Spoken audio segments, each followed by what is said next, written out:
भाई बाप कोई है 10-5 देने वाला। आपको दुआ करे भगवान कल्याण करे।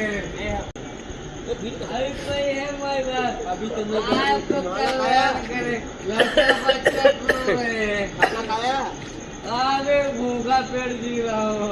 वो बासी चावल खाएगा? उसको भी चल जाएगा भाई बाप। 10 मिनट रुक, देखते हैं खाना खाने के बाद। लौट के आता हूँ दूसरे घर से। दूसरा घर से भाई बाप कोई है 10-5 देने वाला।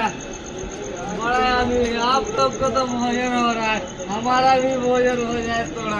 अंदर है ना? कोई माँ बाप 10-5 देने वाला।